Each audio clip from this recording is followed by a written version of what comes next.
Des canyons géants sur l'Antarctique, une étonnante théorie sur Pluton et une fête de la nature à ne pas manquer. Bonjour à tous, voici votre concentré d'actualité scientifique pour ce 27 mai. La différence entre l'homme des cavernes et nous, c'est le résultat de la science. Et ce n'est pas une opinion, c'est de la science. Notre monde n'est pas si moche. L'Antarctique n'a pas révélé tous ses secrets. Des chercheurs ont découvert l'existence de 3 canyons géants sous la glace du pôle Sud. Le plus long mesure 350 km de long pour 35 de large et s'étend sous plusieurs chaînes de montagnes. Selon les spécialistes, ces canyons joueraient un rôle clé dans la circulation de la glace.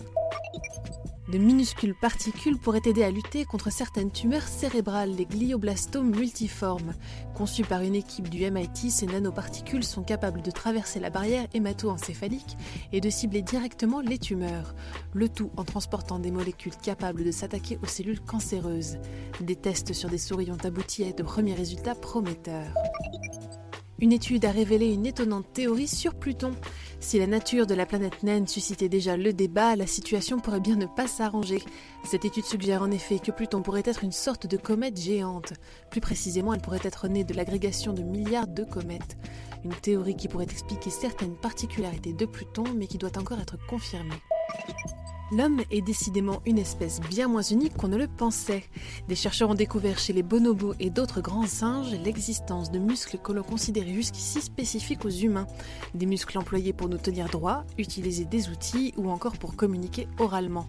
De quoi bousculer nos théories sur l'évolution des humains et leur place dans la nature. Super, j'adore. Alors écoute-moi bien, je vais essayer d'être clair avec toi. Ouais, génial.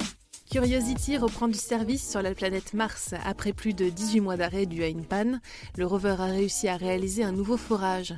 Une réussite rendue possible grâce aux ingénieurs de la NASA qui ont rivalisé d'ingéniosité ces derniers mois pour trouver une technique de forage permettant de contourner la panne d'un des moteurs.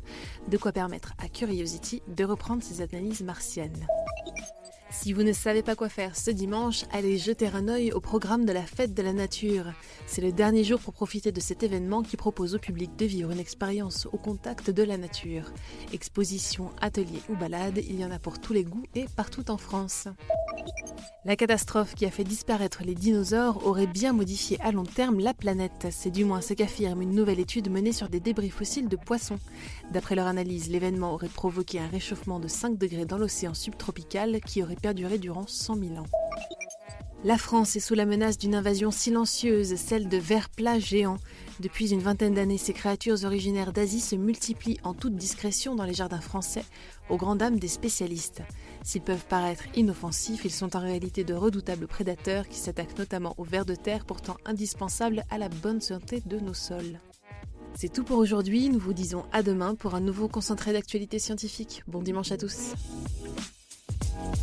Voilà. Il ne reste plus qu'à vous remercier de votre attention. Au revoir.